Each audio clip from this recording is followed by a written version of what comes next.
माधवम् मज्ञानतिमिरन्धस्य ज्ञानाञ्जनशलाकया चक्षुरुपौर्मिलितं येन तस्मै श्रीगुरुवे नमः। श्रीचैतन्यमनोभीष्टं स्थापितं येन भूतले स्वयं रूपकदा मह्यं ददाति स्वापदान्तिकं। वन्देऽहं श्रीगुरु श्रीयुतापदकमलं श्रीगुरून् वैष्णवांश्च श्रीरूपं साग्रजातं सहगणललितां तं सजीवं साद्वैतं सावधूतं परिजनसहितं श्रीकृष्ण चैतन्यदेवं श्रीराधा कृष्णपादान् श्रीगणललिता श्रीविशाखान्तांश्च। हे कृष्ण करुणा सिंधु दीनबंधु जगतपते गोपेश गोपिका कांत राधा कांत नमोस्तुते। तप्त कांचन गौरांगी राधे वृंदावनेश्वरी वृषभानुसुते देवी प्रणमामि हरिप्रिये। वाञ्छाकल्पतरुभ्यश्च च कृपा सिन्धुभ्येव च पतितानां पावनेभ्यो वैष्णवभ्यो नमो नमः। जय श्री कृष्ण चैतन्य प्रभु नित्यानंद श्री अद्वैत गदाधर शिवासादि गौर भक्तवृंद। हरे कृष्णा कृष्ण कृष्णा हरे हरे, हरे राम राम राम हरे हरे। हरे कृष्णा। तो सभी लोगों को मेरी स्क्रीन दिखाई दे रही है, right? Everybody can see my screen. Fine. Okay, so we'll continue reading from Bhagavad Gita as it is, chapter 2, text number 28. Just to give me a minute.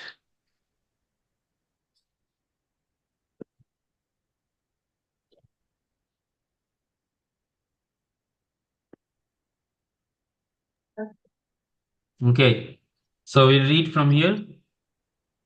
Avyaktadini. You can Yes. all repeat after me. So Avyaktadini Bhutani. Avyaktadini Bhutani भूतानि व्यक्तिमध्यानि Bharat Vyaktam Madhyani Bharata.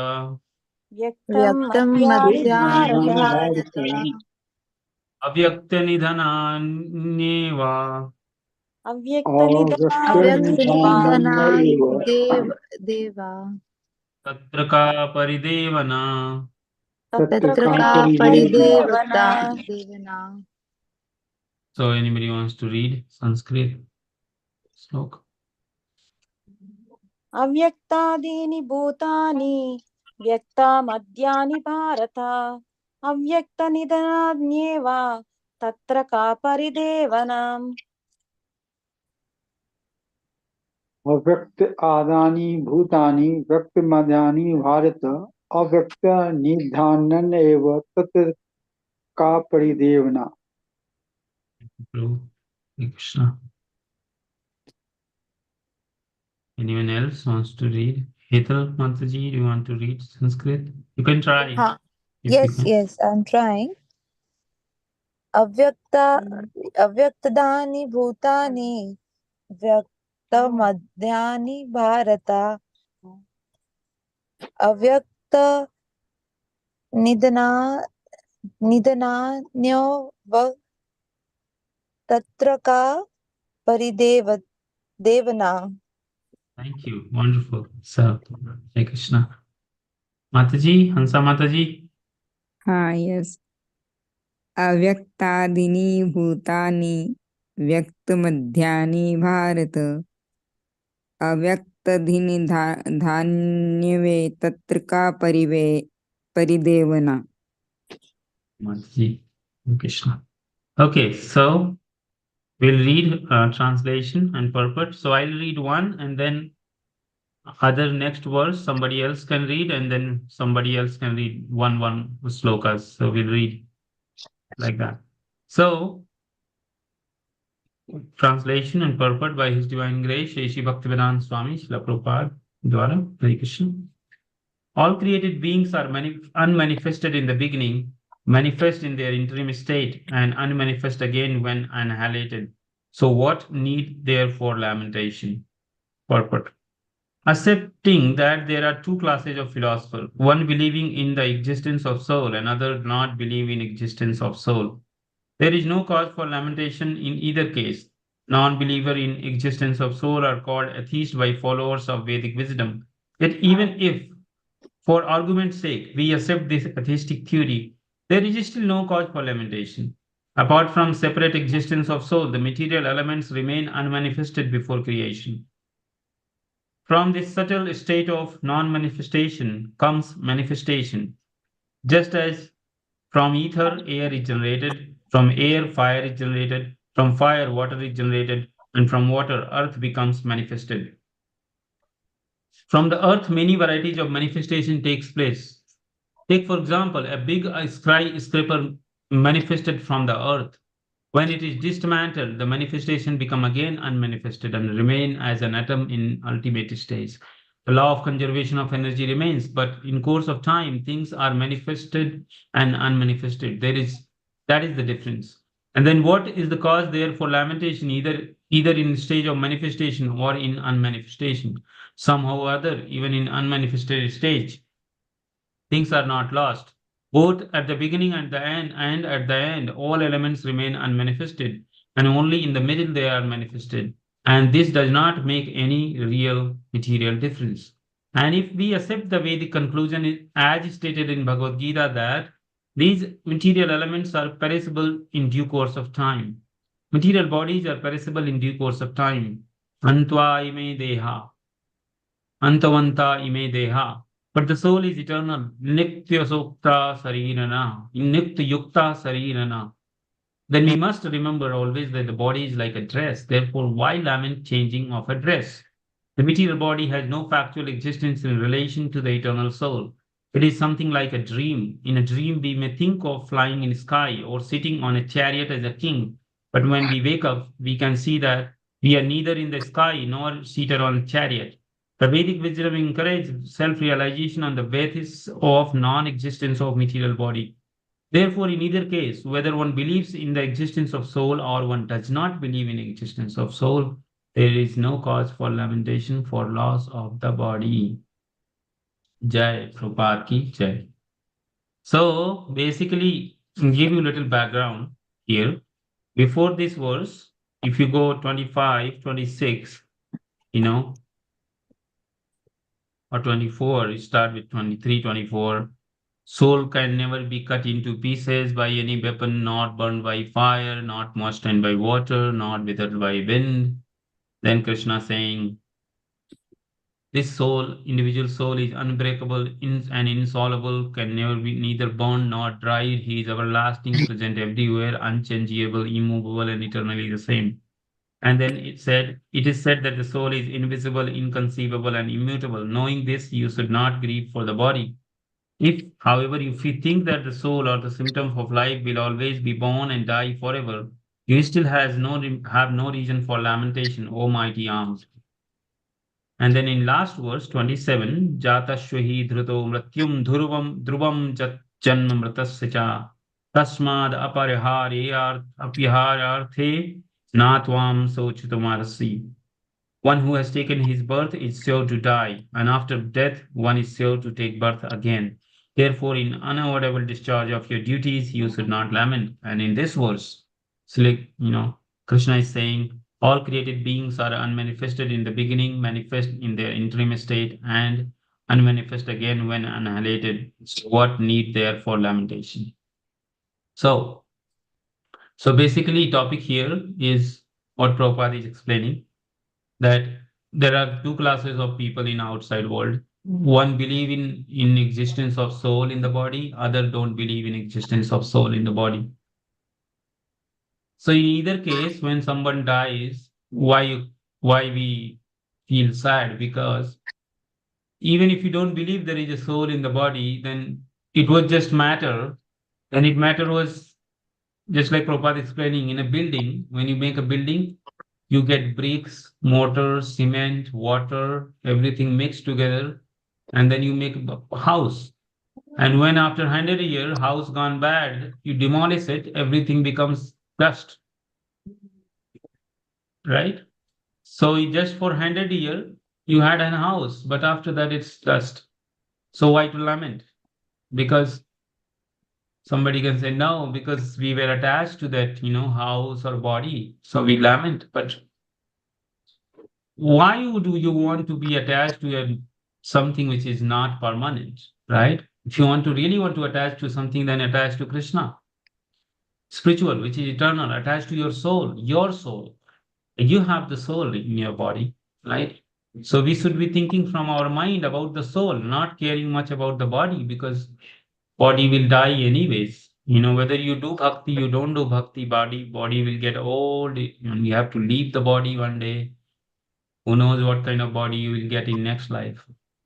But if we do bhakti, we are sure to get a nice body if we don't go back to Krishna. So why worry, right? In either case, we don't worry. Whether you believe in soul or you don't believe in soul. So everything in this world, you see, when the baby is born, before the birth, it grows in the mother's body. So it was unmanifested. You couldn't see the baby. But as the baby grows, you see the babies, growing, getting younger, older, right? And then person dies, you leave the body. Then body again perishes. It's destroyed, right? So we see this unmanifested, manifested, and again manifested. Sorry. So anyone has any questions, comment?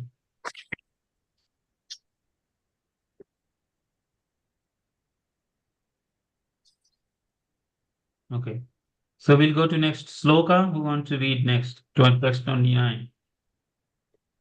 Prabhuji, married. Read, ma'am. आश्चर्यवत् पश्यति कश्चिदेनम् आश्चर्यवत् वदति तदैव चान्यः आश्चर्यवच्चैनमन्यः शृणोति श्रुत्वाप्येनं वेद न चैव कश्चित्.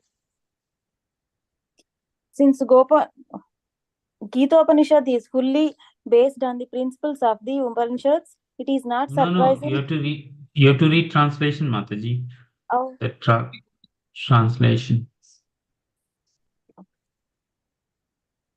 Yeah, some look on the soul as amazing, some describe him as amazing, and some hear of him as amazing, while others, even after learning about him, cannot understand him at all.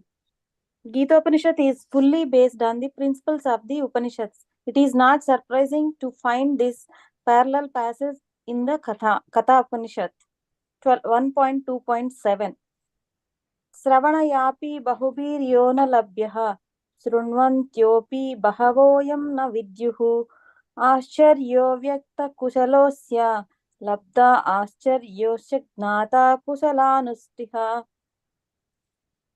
The fact that the atomic soul is within the body of a gigantic animal, in the body of the gigantic banyan tree, and also in the microbic germs, millions and billions of which occupy only an inch of space, is certainly very amazing. Men with a poor fund of knowledge and men who are not austere cannot understand the wonders of the individual atomic spark of spirit, even though it is explained by the greatest authority of knowledge, who imparted lessons even to Brahma, the first living being in the universe.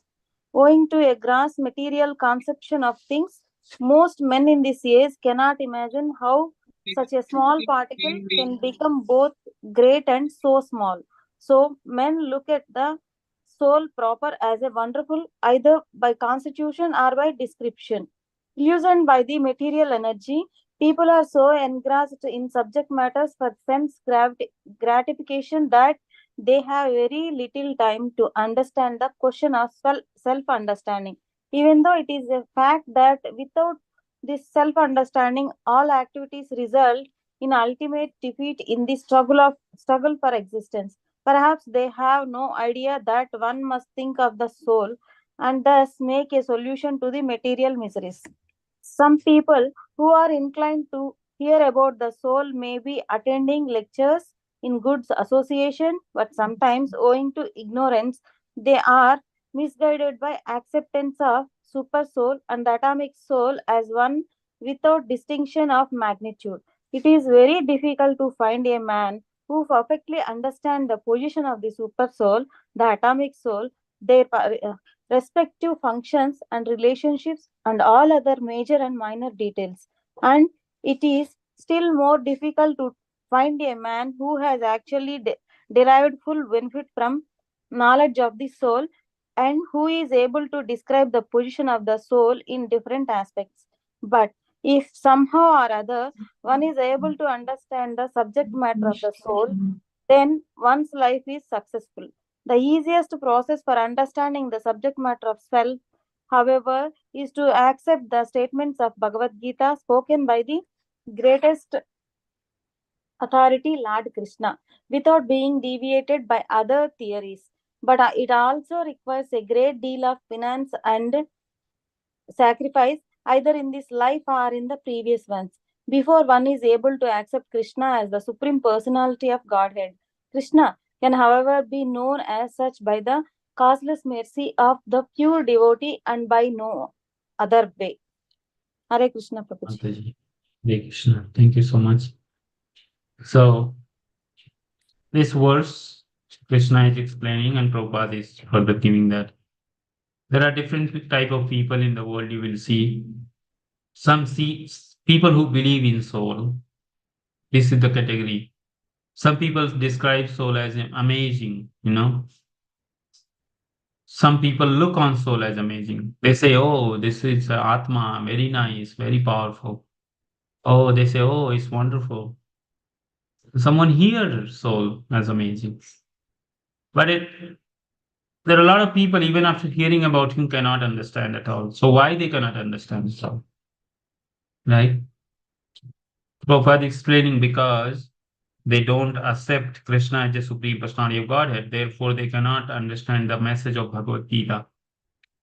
And if they don't do that, then you keep on looking for soul and you will never understand what is soul, what is super soul, what is the relation between super soul and atomic soul.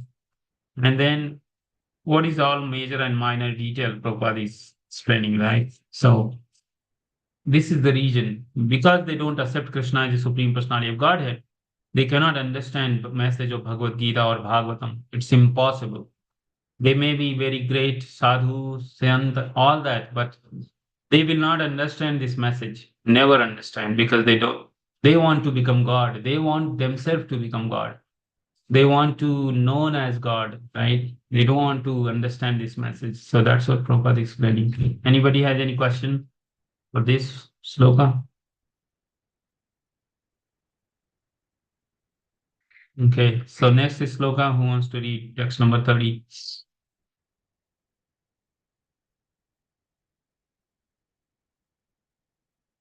Etal Mataji, do you want to read?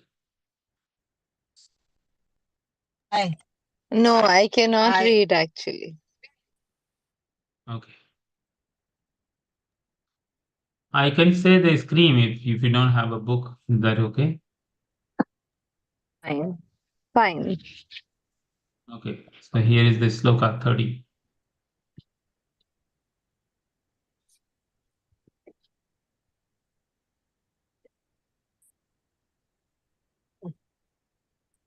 Prabhuji, I can't see the screen.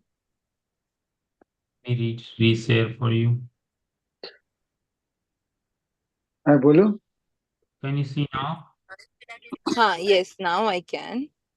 Yes. So you can read this and then Susil Prabhu will read after this. Okay. Okay. Yeah. You can read I'll read the shloka, no? sloka and then translation and then this purport. Yeah. Okay. Tehi nitya mavadhyodya dehe sarvasva bharata tasma sarvani bhutani na tve sochitu marhasi. Is it okay? Yes. Perfect. Yeah. Better than O, okay. O descendant of Bharata, he who dwells in the body can never be slain. Therefore, you need not grieve for any living being. The Lord now concludes that. Shall I read the purport also? Yes. Okay. The Lord now concludes that the chapter is instruction on the immutable spirit soul in describing the immortal soul in various ways.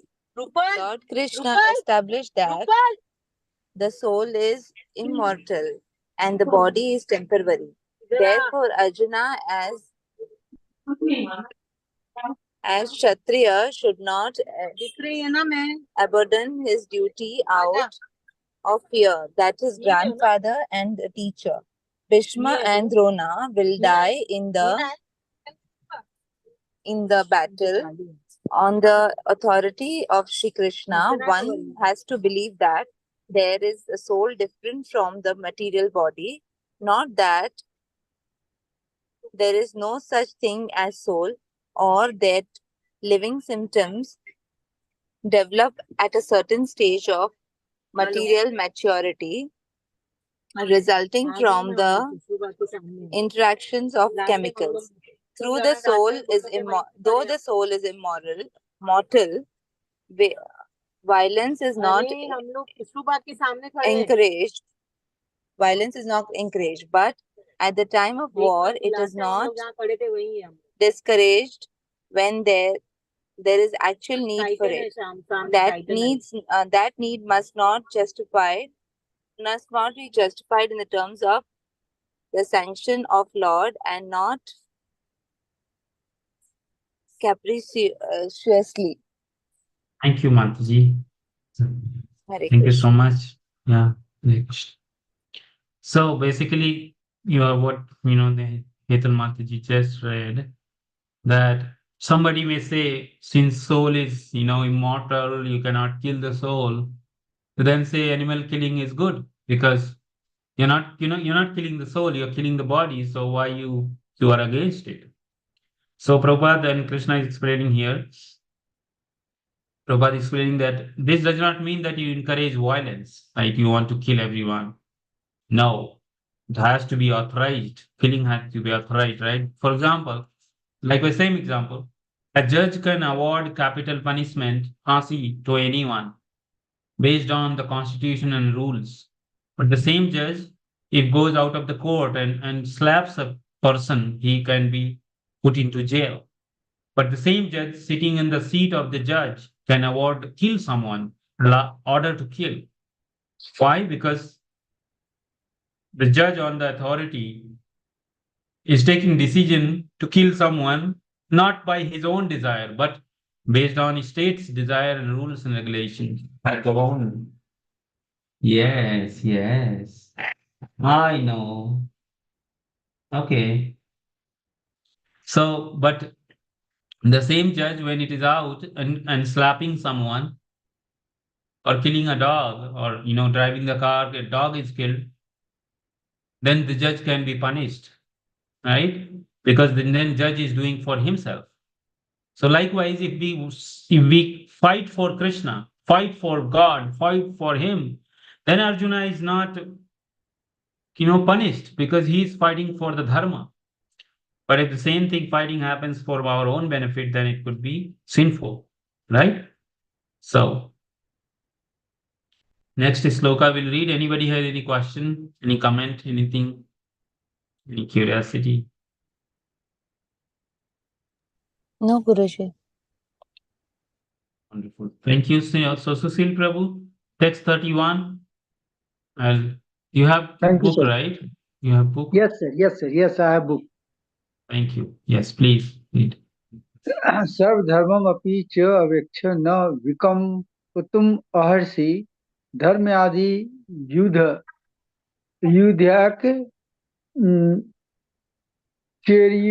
चर्यत क्षत्रियस्य न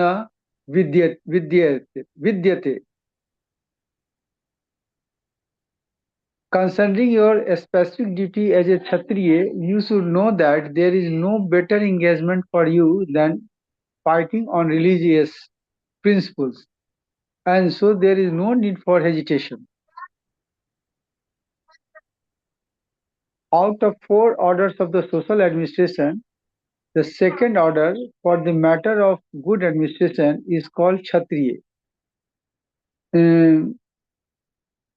Kshat means hurt. One who gives protection from harm is called Kshatriya.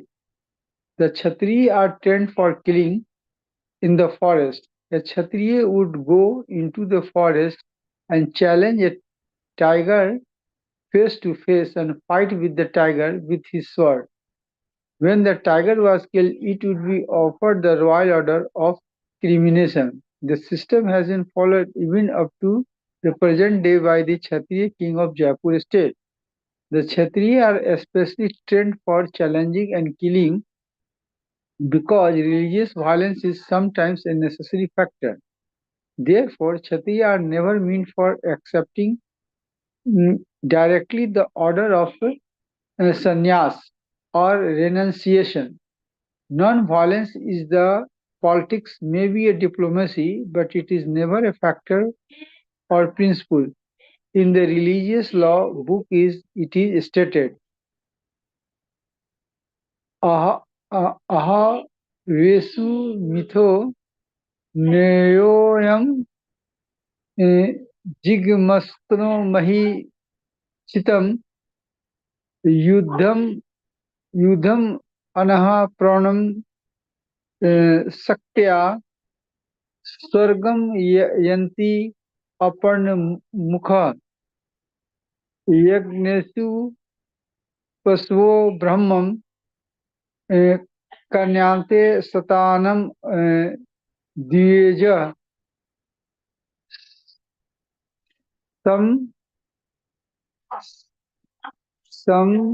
क्षत्रं किल मन्त्रसे च तेऽपि स्वर्गम अपर्णुमम्. It is battlefield. A king or Kshatriya, while fighting another king in Vyasam, is eligible for achieving the heavenly planets after death, as the Brahman also attain the heavenly planet by sacrificing animals in the sacrificial fire. Therefore, killing on the battlefield on the religious principle and killing animals in the sacrificial fire are not considered to be the act of violence, because everyone is benefited by the religious principles involved. The animal sacrifice gets the human life immediately without undergoing the gradual evolutionary process from one form to another, and the Kshatriya killed on the battlefield also attain the heavenly planet, as do the Brahmins who attend them by offering sacrifices. There are two kinds of Swadharma, specific duties. As long as one is not liberated, one has to perform the duties of his particular body in accordance with the religious principle in order to achieve liberation. When one is liberated, one's Swadharma, a specific duty, becomes spiritual and is not in the material bodily concept. In the bodily conception of the life, there are specific duties for the Brahmins and Kshatriya respectively, and such duties are unavoidable. Swadharma is ordained by the Lord, and this will be clarified in the 4th chapter. On the bodily plan, Swadharma is called Varna Ashram Dharma, or man's stepping stone for the spiritual understanding. Human civilization being from a stage of Varna Ashram Dharma, or a specific duty in terms of a specific mode of nature of the body, obtained. Discharging one specific duty in any field of action is accordance with the order of higher authorities, serves to elevate one to higher status of life. Hare Krishna, Prabhu. Thank you. It was nice. So many messages here. Hare Krishna, Rajiv Prabhu. Hare Krishna, Chand Sao Prabhu. Hare Krishna, Prabhu. Tanva Pranam. Hare Krishna, Prabhu. Hare Krishna. So we are reading, you saw the, I think you can see chapter 2, text 31. Yep. And Sushil Prabhu was reading this 31 verse, where Krishna is saying, consider your specific duties as a Kshatriya.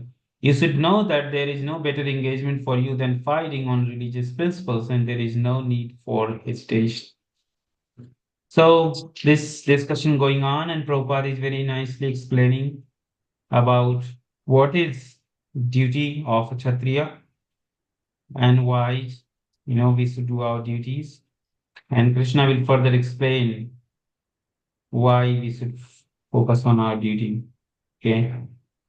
So Rajiv Prabhu or Hansa Mataji, before I go to Rajiv Prabhu. Hansa Mataji, do you want to read text 31, 32?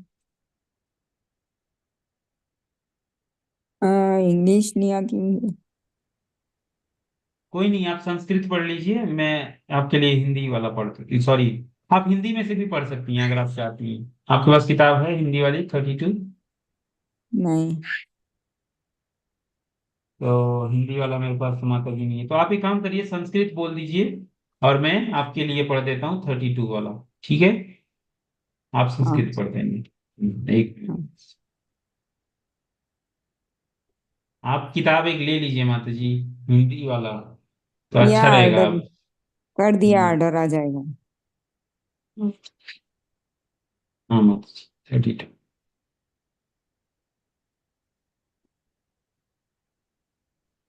यद्रक्षया यद्रक्षया चोपपन्नं स्वर्गद्वारपमावृतं सुखिनः क्षत्रियाः पार्थ लभवन्ते युद्धमिदृश्यम्। हरे कृष्णा, एक minute रुकिए, शायद मेरे पास PDF होगा, मैं खोलता हूँ आपके लिए हिंदी वाला, तो आप हिंदी में भी पढ़ सकते हैं। एक मिनट, मैं चाहता हूँ आप ही पढ़े तो अच्छा रहेगा।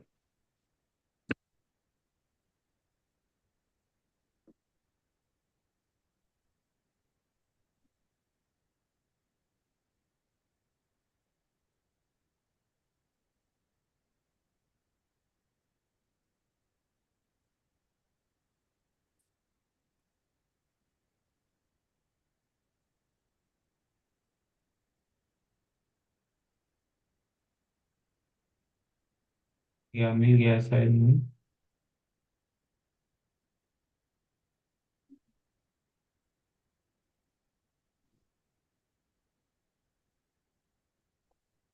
यस, तो एक मिनट दीजिए, आ गया है, आप पढ़िए, उसके बाद फिर राजीव प्रभु और फिर चांद साहब पढ़ सकते हैं।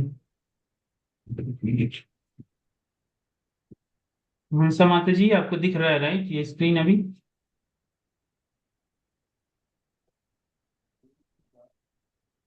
स्क्रीन आपको दिखाई दे रहा है हिंदी वाला?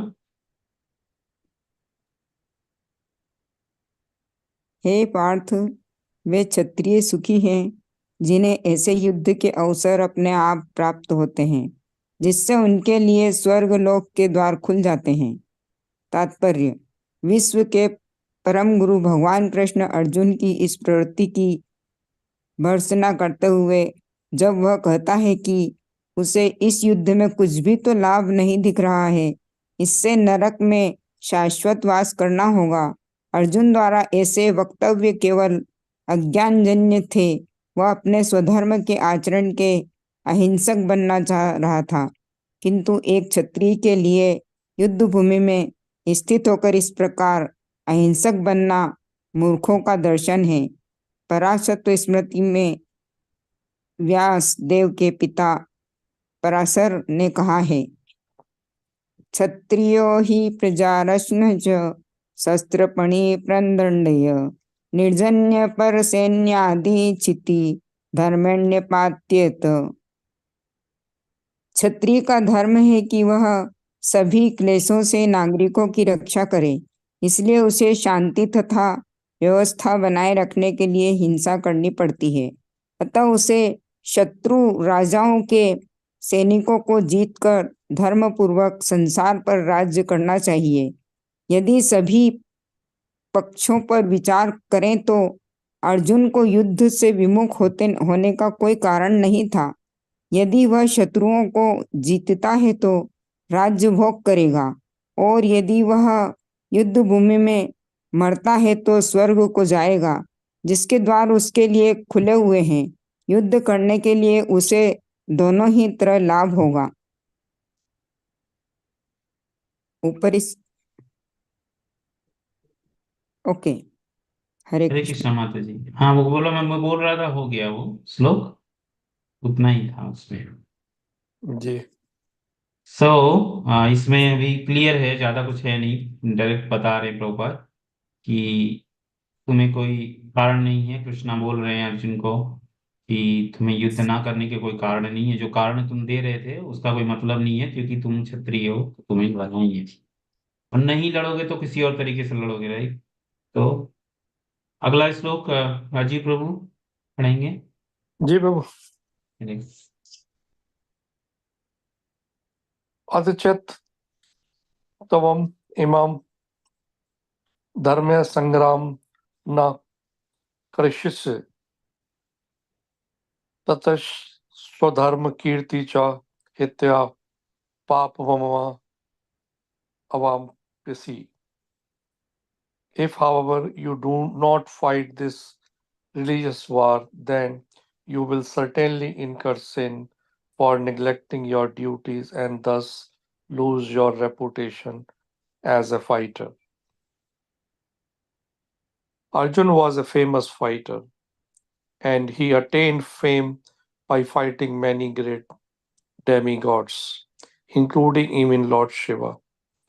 After fighting and defeating Lord Shiva in the dress of a hunter, Arjuna pleased the Lord and received a reward, a weapon called Pashupata Astra.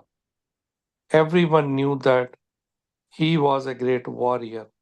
Even Dronachar gave him benediction and awarded him a special weapon by which he could kill even his teacher. So he was credited with so many military certificates from many authorities, including his adopted father Indra, the heavenly king. But if he abandoned the battle, he would not only neglect his specific duty as a Kshatriya, but he would lose all his fame and good name and thus prepare his royal road to hell. In other words, he would go to hell not by fighting, but by withdrawing from a battle. Hare Krishna. Thank you, Prabhu. Hare Krishna. So it's again very clear verse saying that if you do not perform your duties, then you will get sin. It's not that by doing your duty you will get a sin. By doing your duty you become pious. So that's what Prabhupada explaining. Because Arjuna was so powerful that even he defeated Lord Shiva in the war, and Lord Shiva gave him Puspata Astra, and his guru Dronacharya gave him a weapon which he can kill even his own guru, right? But then he was crying and not ready to fight on religious principle. So that's the point. Text number 34, Chand Sahu ji, want to read? Hare Krishna. Should I? No, I'm asking if Chand Sahu, if you want to read in Hindi, let me know. I can share the screen for Hindi. मैं हिंदी का भी share कर सकता हूँ अगर आपको पढ़ना है.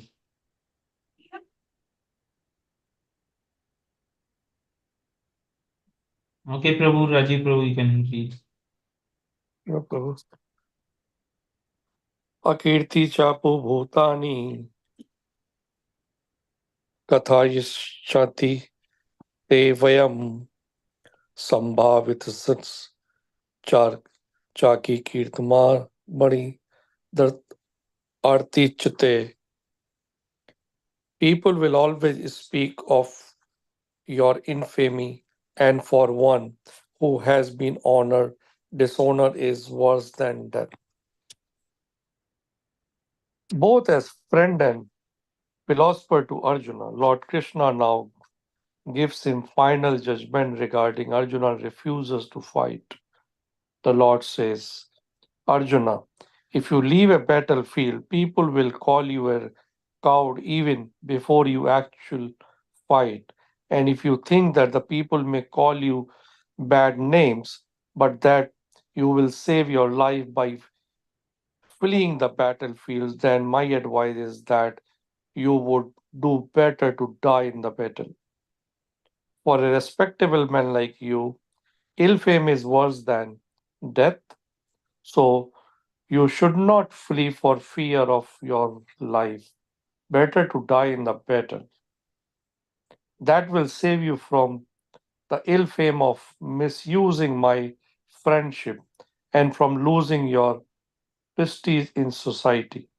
So, the final judgment of the Lord was for Arjuna to die in the battle and not withdraw. Hare Krishna. you, Prabhu. So basically, it is said here that a respectable person, a dishonor is worse than death. You know, if you're insulted, if you don't have any value in life, and it's worse than death. But nowadays, everybody don't care about all this. You know, dishonor is fine unless I'm getting money, fame, power. It's okay. Who cares, right? But which means that most of people are not even respectable. They don't respect their own, own self, or that is missing. So they become like animals, because if you insult an animal, who cares? Animals don't care, but the humans do care. But nowadays, in the the people are running behind money, power, fame, position, and even if they are insulted, disrespected, they don't care because they get money out of it. So that's the point. But we should be careful when we are learning Bhagavad Gita. We should live our life as per Bhagavad Gita. And if we cannot live, we should try to live. Whatever degree we can do, that is our success. Reading Bhagavad Gita. Because it's not just reading and feeling nice, it's about also applying these things in our life. So let's read text number 35, 36, 37. Who wants to go and read? Prabhuji, I will like to read. Okay, Hetal Mataji. So please, you will share the screen. Next sloka, 35. You can read. Krishna तुम्हारी side में Right, जरा आगे आओ तुम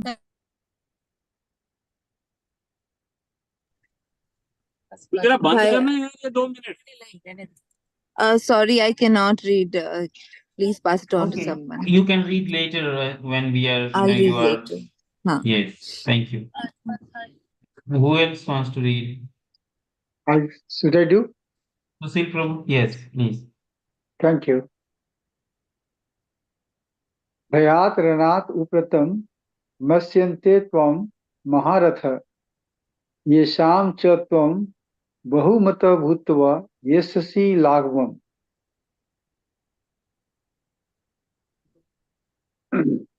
The great generals who have highly esteemed your name and fame will think that you have left the battlefield out of fear only, and thus they will consider you insignificant.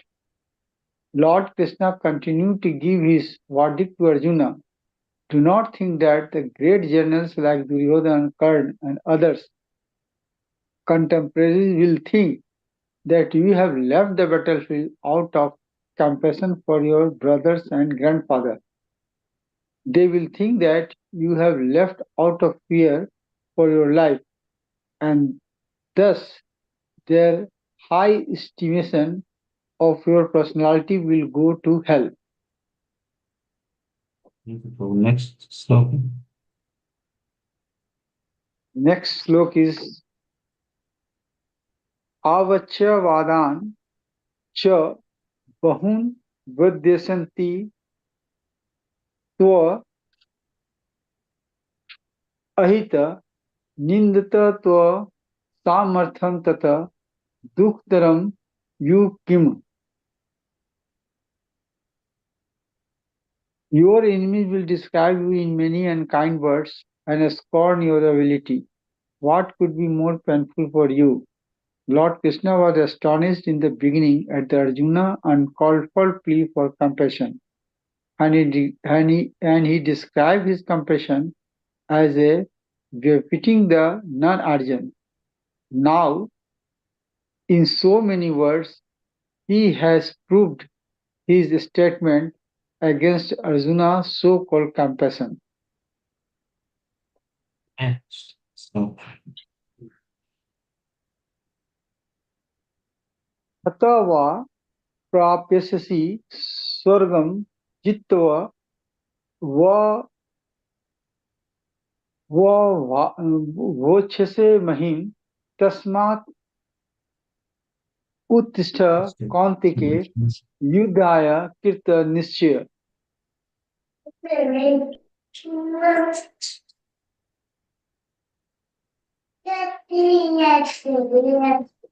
O son of Kunti, either you will be killed on the battlefield and attain the heavenly place, or you will conquer and enjoy the earthly kingdom. Therefore, get up with determination and fight.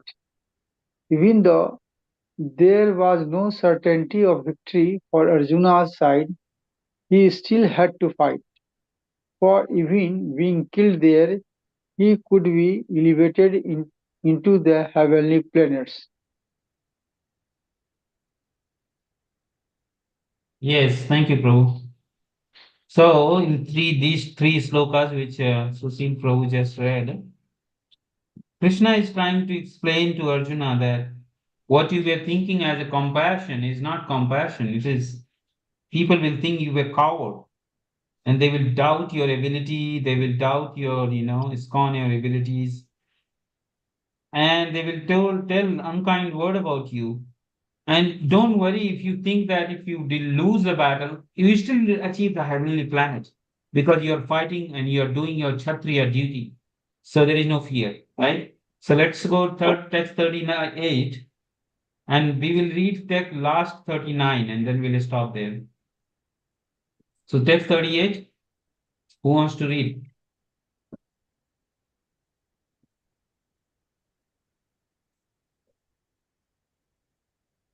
Prabhu, I will read 39. Okay.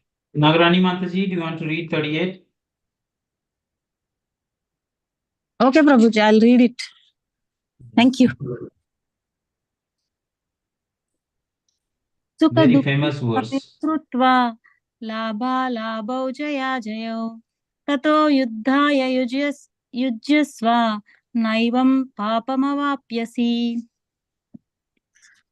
Do so fight for the sake of fighting without considering happiness or distress, loss or gain, victory or defeat, and by so doing you shall never incur sin.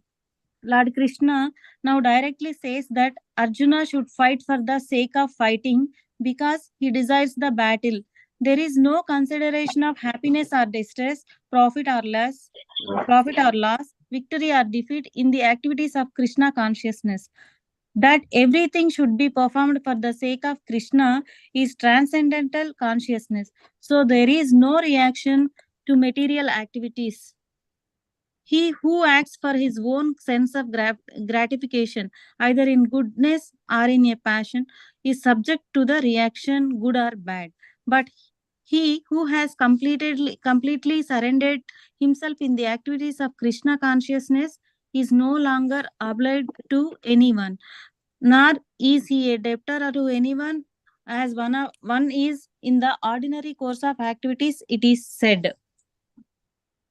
देवर्षि भूताप्तॄणां पितॄणां न किङ्करो नायं ऋणी च राजन् सर्वात्मनाया शरणं शरण्यं गतो मुकुन्दं परिहृत्य कर्तम्. Anyone who has completely surrendered into Krishna, Mukunda, giving up all other duties, is no longer a debtor, nor is he obliged to anyone, nor the demigods, nor the sages, nor the people in general, nor kinsmen, nor humanity, nor forefathers. Bhagavad Gita 11.5.41. That is the indirect hint given by Krishna to Arjuna in this verse, and the matter will be more clearly explained in the following verses. Hare Krishna. Thank you, Prabhu. Mataji. Thank you, Mataji. Thank you, So Prabhu. this sloka, sukhe dukhe same kritva lav labho jaya jayo, tato yudhyaya yujyashva naivam papam vasyashi. And then this verse, which Rani Mataji just read. देवर्षि भूपा नृणं पित्रं मा किंकरो नान्यं ऋणी च राजन्. So which wait, Gaurangi ने तीखा खा लिया है मिर्च, 1 minute.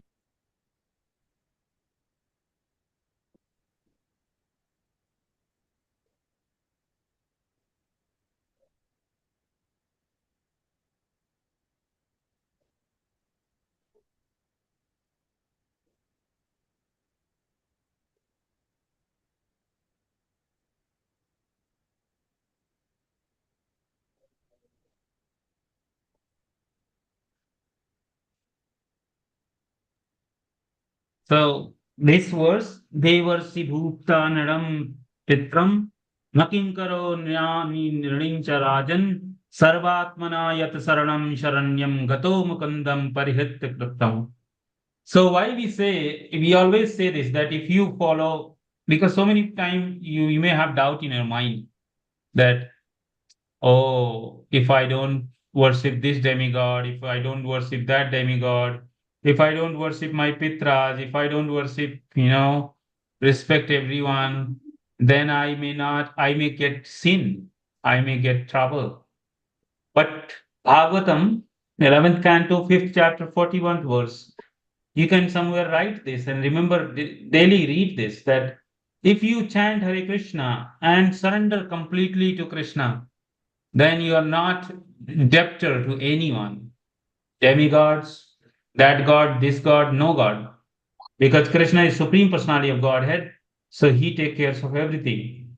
So then you free from so many debts, which we are debted, right? When we are take birth, we have debt to our forefathers, we are debt to rishis, we debt to our parents, we are debt to our society, we are debted to everything. We are teachers, country, how many? And then demigods. How many people you are going to pay the debt? But if you surrender to Krishna one time, surrender, and then all debt is gone, right?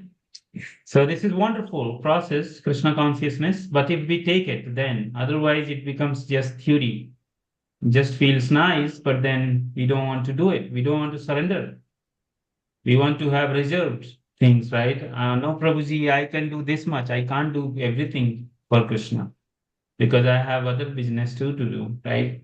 So then question comes, then if I surrender to Krishna, then how can I live my life? Because I have children's, family, parents, then what to do? How do we see them, right?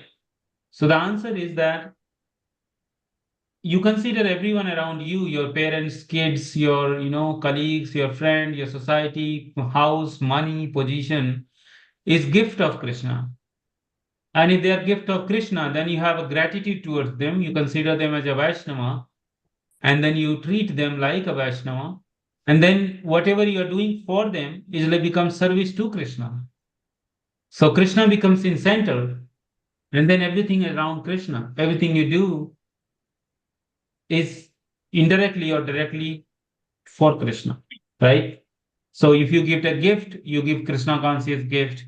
If you are cooking, you cook nicely for Krishna and offer prasadam. If you are singing, you sing kirtan, you sing bhajans, right? If you are talking, you talk about Krishna. Krishna's message from Bhagavad Gita, Krishna's pastimes, right? If you are hearing, you hear lectures of Krishna. If you are thinking, you think about Krishna from Bhagavad Gita and Bhagavatam. Everything you can do, what we do ordinarily in our material life, and include Krishna. That's it. Nothing you have to leave. There is nobody asking you to leave anything. Just add Krishna in everything what you do. Just add it. That's it. Nothing is asked that you have to give up anything, but you have to just add Krishna in everything. Right? Everything. So anybody has any question here?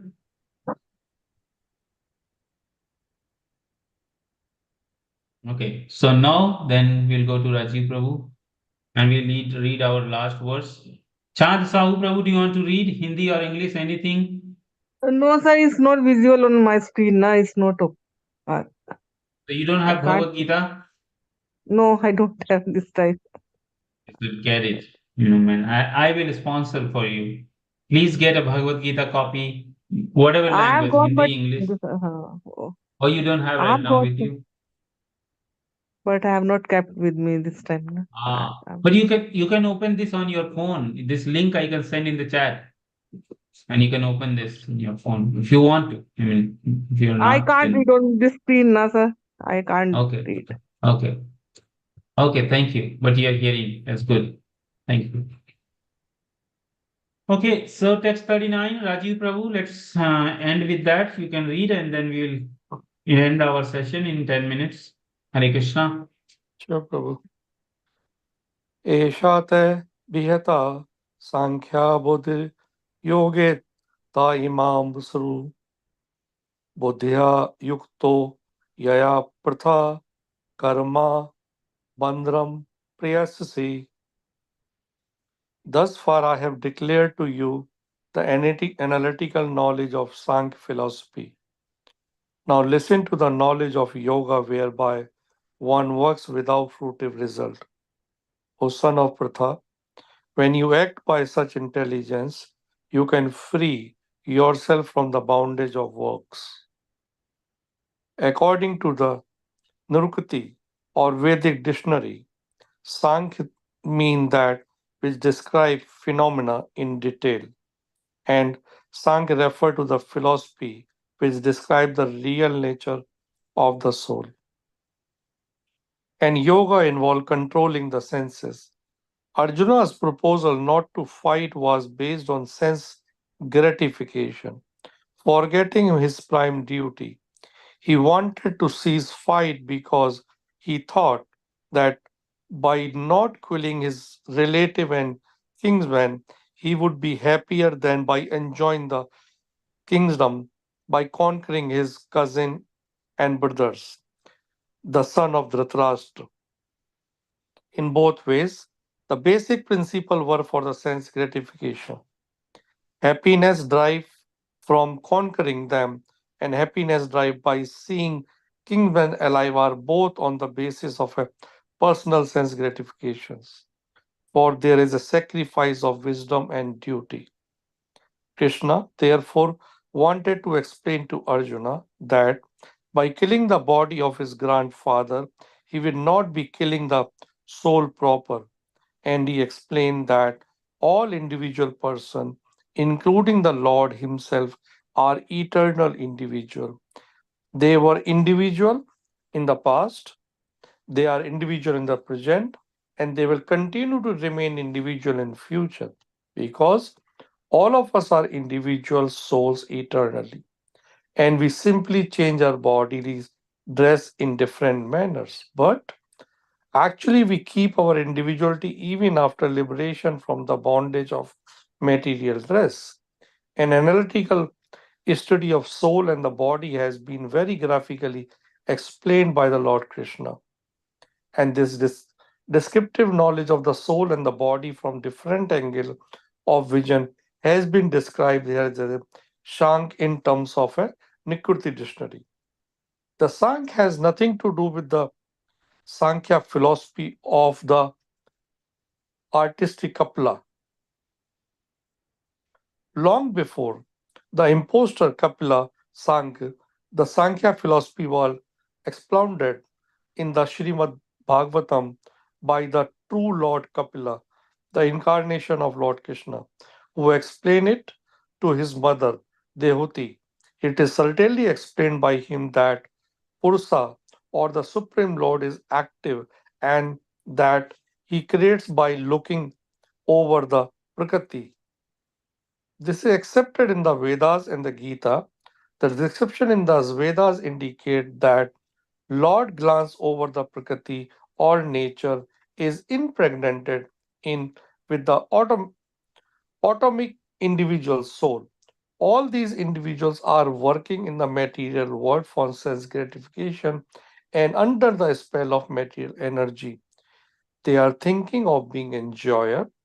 This mentality is dragged to the last point of liberation when the living entities wants to become one with Lord. This is the last snare of Maya or sense gratification illusion, and it is only after many birth of such sense gratification activities that is great soul surrender onto Vasudeva Lord Krishna, thereby fulfilling the search after the ultimate truth. Arjuna has already accepted Krishna as his spiritual master by surrendering himself onto him. Shishya, the हम सधी में तम prayanam. Consequently, Krishna will now tell him about the working progress in Buddhi Yoga or Karma Yoga, or in other words, a practice of devotional service only for the sense gratification of the Lord. The Buddhi Yogis clearly explained in chapter 10, verse 10, as being direct communication with the Lord, who is sitting as Paramatma in everyone's heart. But such communion does not take place without devotional service. One who is therefore situated in the devotional or transcendental loving service to the Lord, or in other words, in Krishna consciousness, attain to the stage of Buddhi Yoga by the special grace of Lord. The Lord says, therefore, that the only to those who are always engaged in the devotional service out of the transcendental love does he award the pure knowledge of devotion in love. In the way the devotee can reach him easily in the ever blissful kingdom of God. Thus, Buddhi Yoga mentioned in this verse is a devotional service of the Lord, and word Shankhya mentioned here has nothing to do with the atheistic Sankhya Yoga educated by the imposter Kapila. One should not therefore misunderstand that Sankhya Yoga mentioned here has a connection with the artistic Sankhya.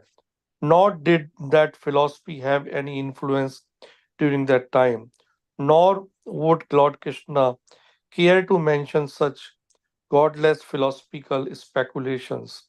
Real Sankhya philosophy is described by the Lord Kapila in the Srimad Bhagavatam, but even that Sankhya has nothing to do with the current topics. Here, Sankhya means analytical description of the body and the soul.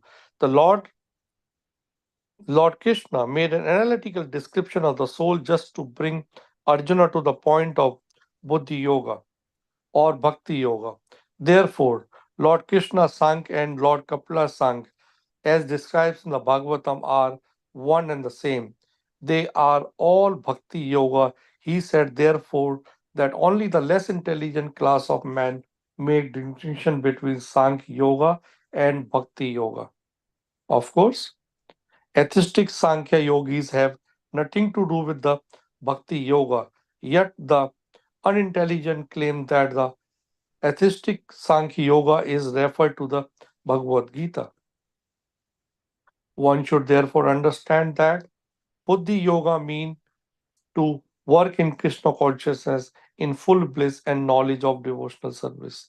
One who works for the satisfaction of the Lord only. However, difficult such work may be, is working under the principle of Buddhi Yoga and find himself always in the transcendental bliss.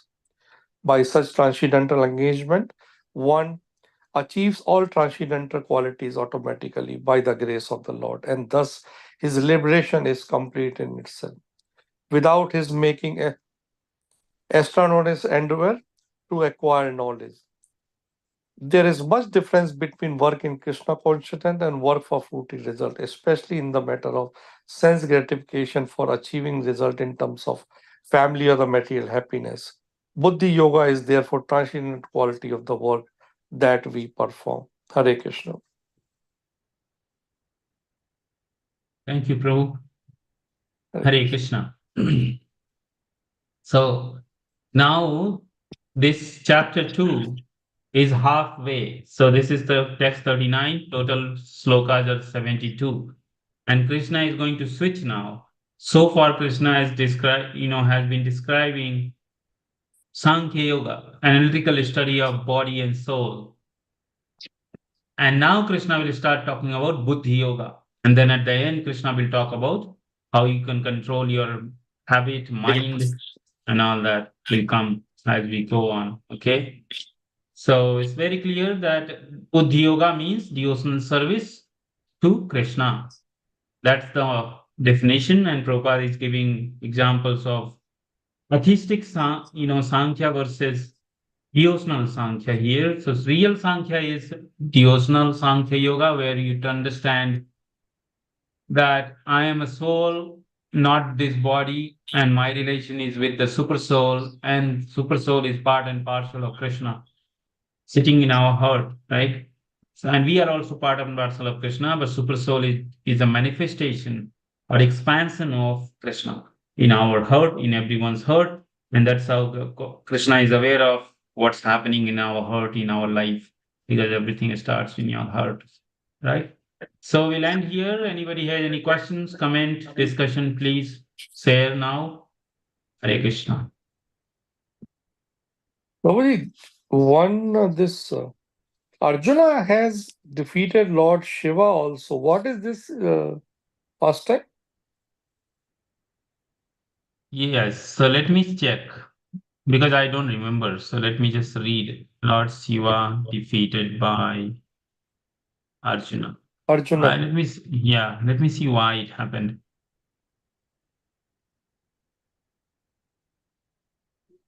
And he avoided also by Lord Shiva.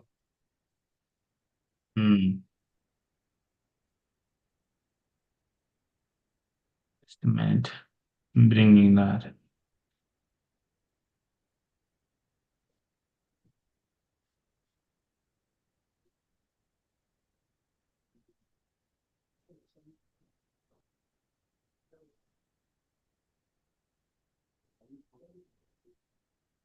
Okay.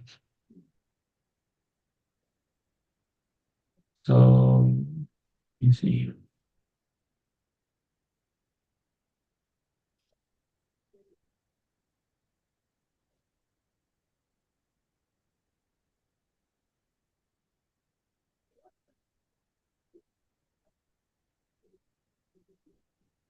So I think this, okay, I'm seeing this. I'm gonna say what I see here. So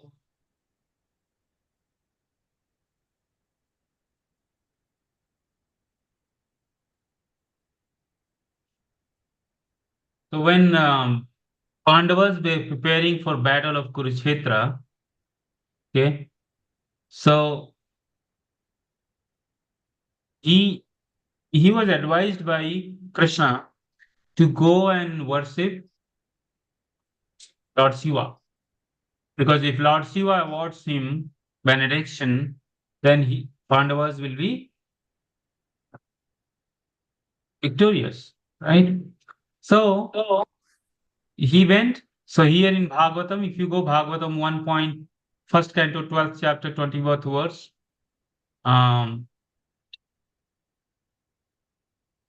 so it is described here that Arjuna went to Lord Shiva in the form on Aborigine. So basically as a tribal, right? And Lord Shiva wanted to test Arjuna's power, that are you really fighter? Are you really able to take care of what I award you? So Lord Shiva challenged him for a fight. Because suppose if I come to Rajiv Prabhu and say, Prabhu, can you give me your car? So the Rajiv Prabhu would want to know, can I drive his car? Because if I take his car and go and hit someone, then it would be dangerous and disaster, right?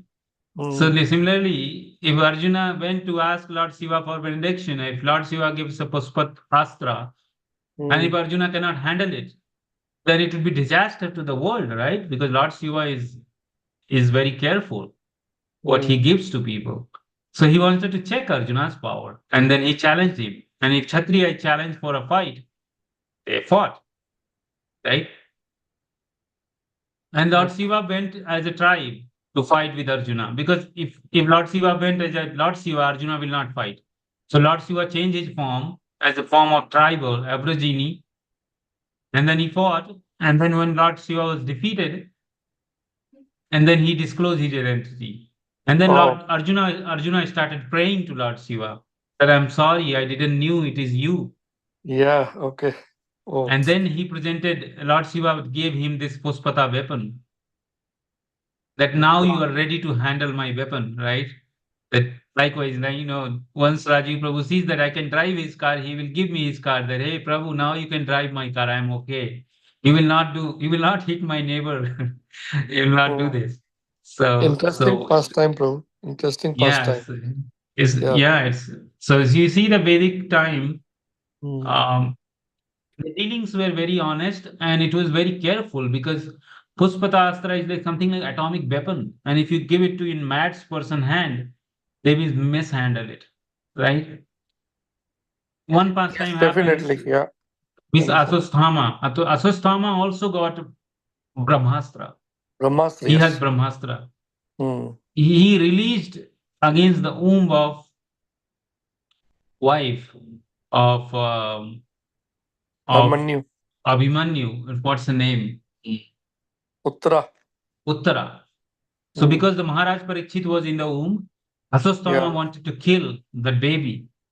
And for that, just killing for a baby, he released Brahmastra. Hmm. This is what happens. When demons take over the power, they misuse the power, Misuse a lot. Yeah. misuse it. So that's why Lord Shiva was very careful that who knows, right? I mean, Krishna knew that Arjuna is a devotee, he won't, but Lord Shiva is a Maha Vaishnava Guru, he's a Guru Tattva. So he Hmm. wanted to test his disciple that, hey, if I give you something, you're not going to misuse it. Because tomorrow, if he does something, then everybody will blame Lord Shiva that, hey, Lord Shiva didn't check him before giving anything. So Lord Shiva did Hmm. his duty to check his strength and then said, okay, here you go, enjoy. So that's the Yeah. pastime. Prabhu, this in the battlefield, the use of the Hanuman Dhwaj Yes. and use of this weapon given by Shiva, demigod. I mean, having a Dhwaj of demigod Hanuman, though Krishna himself is a Paramatma, so he's bringing demigod to support his own disciple. How should we see this? Yeah, thank you. Thank you so much. Yes. So first of all, demigods are also Vaishnavas.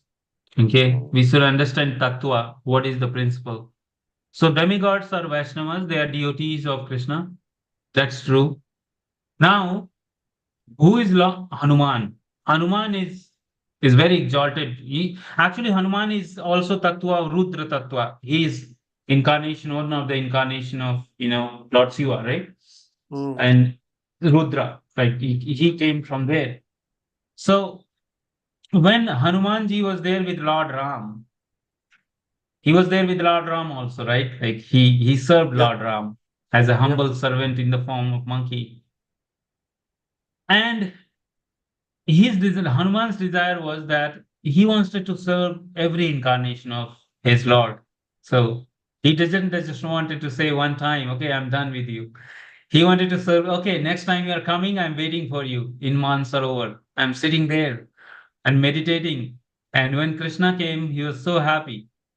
And he came to meet Krishna. And then there is a pastime that how everybody was not allowing Hanumanji to come. Then he tested their strength, and he was like, prove that okay, I'm Hanuman.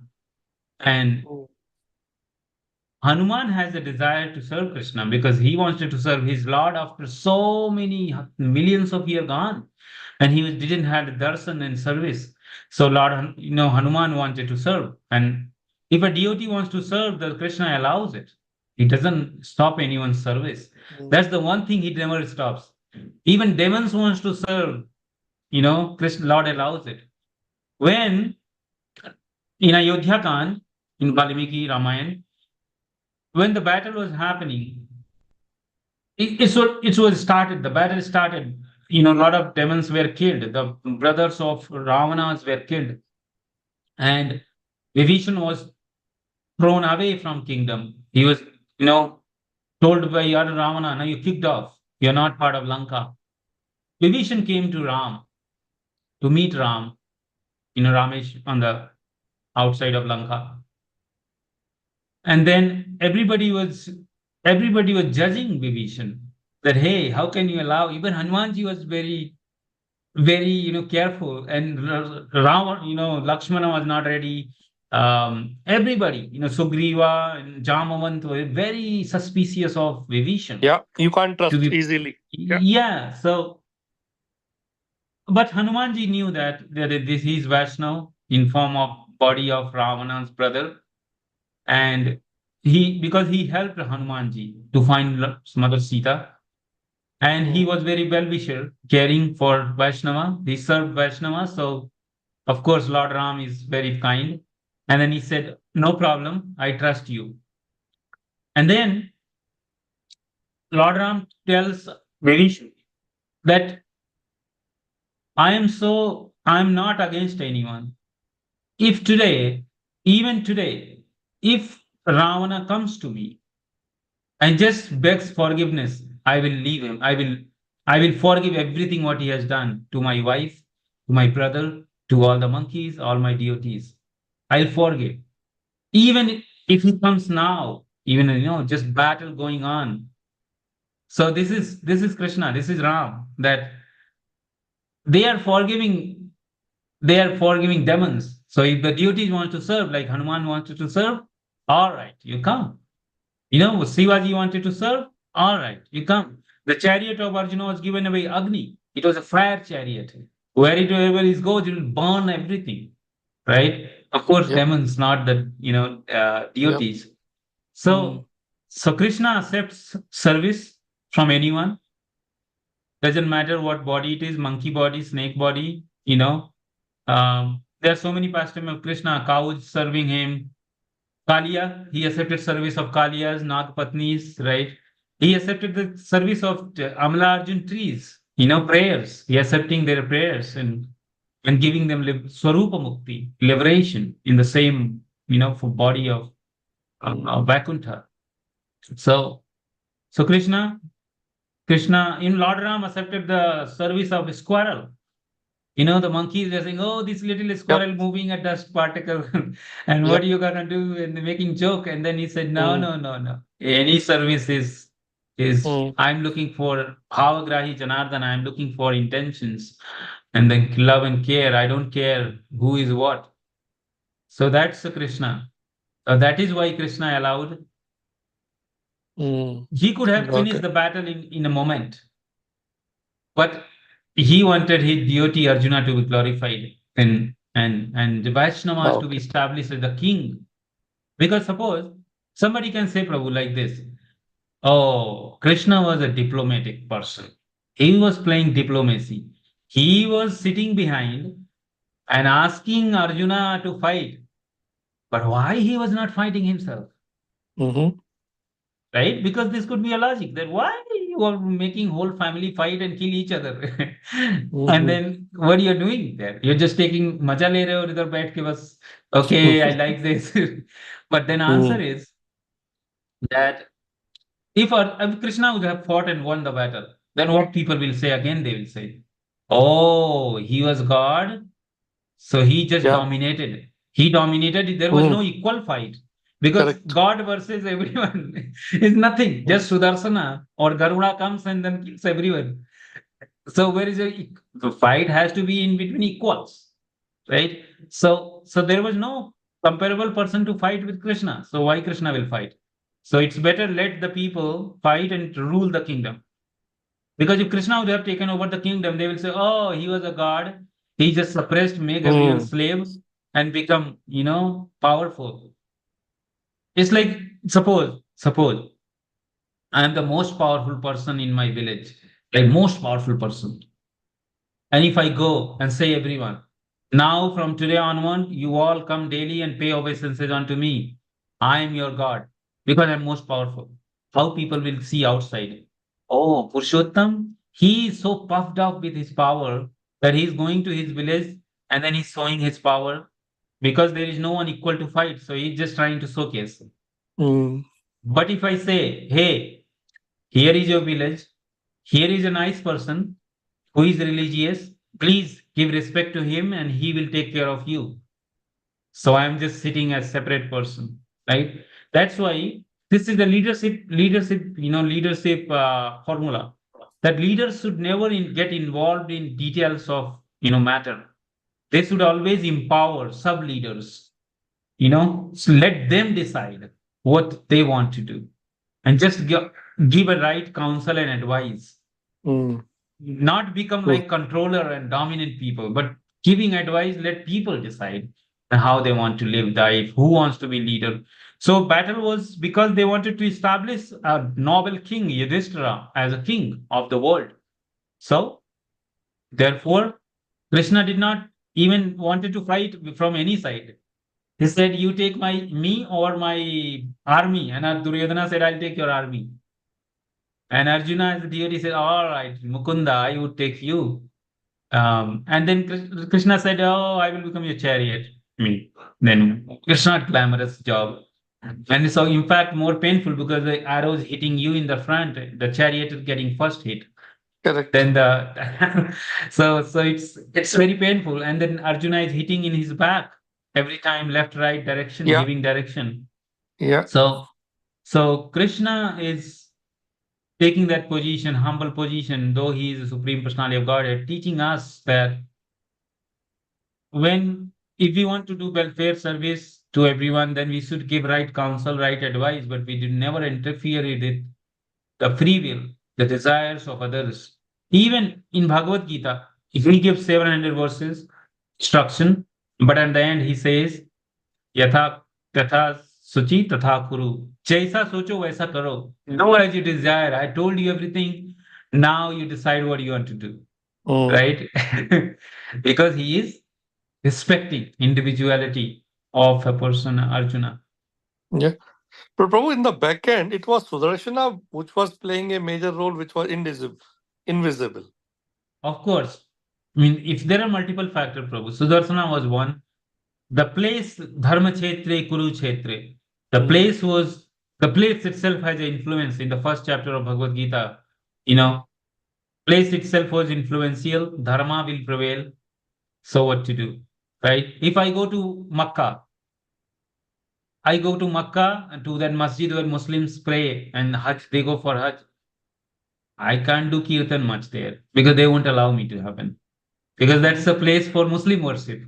So it's not good to go in masjid and do kirtan because then you're disturbing others. Similarly, on battlefield of Kurukshetra, it was a dharma to prevail. So all non-dharmic people will be killed automatically. Their power reduces. Their ability and influence goes down, right?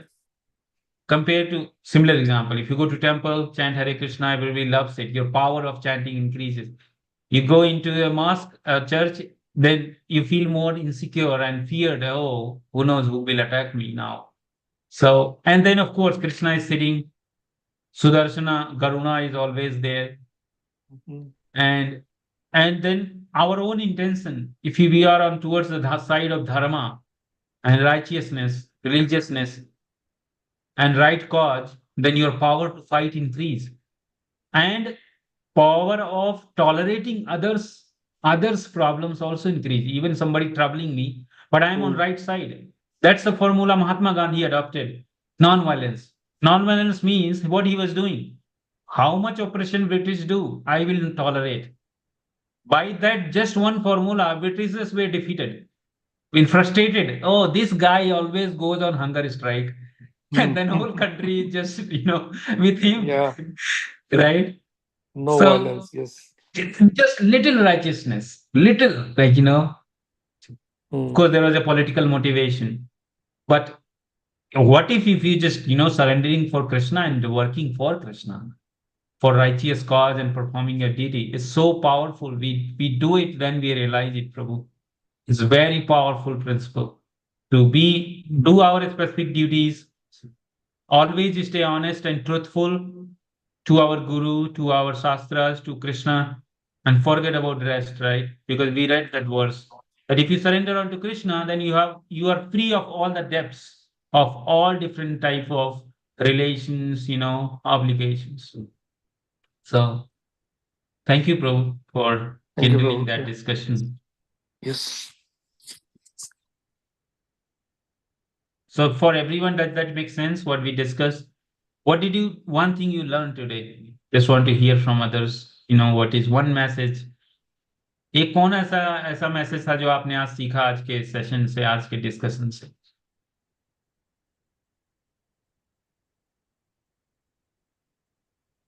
Do your duty without thinking gain or loss, profit and loss. Thank you, Prabhu. Yes. Sushil Prabhu, one message. Unmute करिए प्रभु, unmute है। आपका mic बंद है सुशील प्रभु, आपको सुन नहीं पा रहे। Unmute. हाँ, आ रहे। अपना ड्यूटी पूरा करना चाहिए हर व्यक्ति को, अपना must perform his duty. Duty से भागना नहीं है। यस, थैंक यू प्रभु। नागरानी माता जी। प्रभु जी। One message from today's reading. Yes, Prabhuji.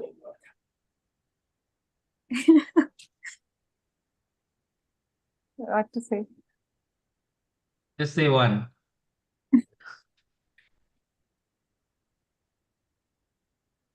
Yeah, we have to follow our dharma. Everything we have to leave it to Lord Krishna. Thank you, Mataji. Thank you. So someone should say something different. Everybody is following Rajiv Prabhu. Oh. Okay, anyways, Yeah. so Whatever Chand work Prabhu. we are doing Yes. that we have to give it. We are doing it for Krishna. Yes, thank you माताजी। हंसा माता जी, कोई आज का message, आज कोई आपने एक चीज आप बताएंगी जो आपको अच्छा लगा?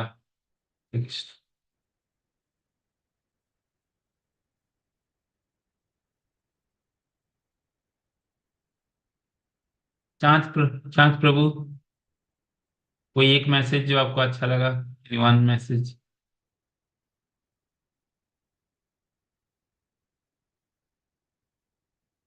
हरे कृष्णा। आप लोग सुन रहे हैं हंसा माता जी और चांद साहू? हाँ हाँ Yes. हाँ। हाँ, बताइए माता जी, कोई एक मैसेज जो आपको बहुत अच्छा लगा आज का डिस्कशन से?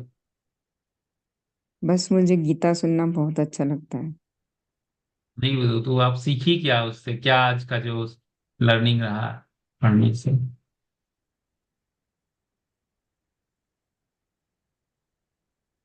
बस सुन रही थी, मैं इंग्लिश ज्वाइन नहीं करती हूँ, आज हिंदी का सेशन मिस हो गया था, इसलिए इंग्लिश में मैंने कहा इसमें ही समझते हैं थोड़ा।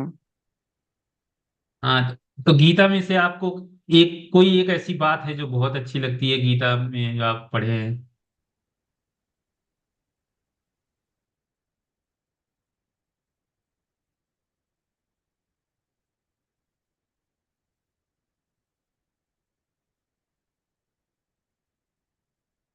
चांद साहू प्रभु, कैन यू हियर? हाँ जी प्रभु जी, धर्मनिष्ठ होके हमें अपना कर्म करना चाहिए। यस, धर्मनिष्ठ होके अपना कर्म करना चाहिए। Correct, thank you. तो सही, थैंक यू एवरीवन। हम सेशन एंड करेंगे, समय हो चुका है। So but thank you for joining, and हम अगले हफ्ते फिर कंटिन्यू करेंगे यहाँ से स्टडी भगवत गीता का। और यस, जुड़े रहिए, चैंटिंग में आप लोग आइए, आते हैं बहुत सारे लोग, आप लोग भी आइए। और अगले हफ्ते नित्यानंद त्रयोदशी आ रहा है, नित्यानंद प्रभु का जन्मदिन। हम थोड़ा सेशन कुछ करने वाले हैं वर्चुअल, और हम थोड़ा बात करेंगे चैतन्य महाप्रभु नित्यानंद प्रभु के बारे में। ठीक है? वाञ्छाकल्पतरुभ्यश्च च कृपा सिन्धुभ्येव च पतितानां पावनेभ्यो वैष्णवभ्यो नमो नमः। जय श्री कृष्ण चैतन्य प्रभु नित्यानंद श्री अद्वैत गदाधर श्रीवासादि गौर भक्तवृंद। हरे कृष्णा कृष्ण कृष्णा हरे हरे, हरे राम राम राम हरे हरे। हरे कृष्णा कृष्ण कृष्णा हरे हरे, हरे राम राम राम हरे हरे। हरे कृष्णा कृष्ण कृष्णा हरे हरे, हरे राम राम राम हरे हरे।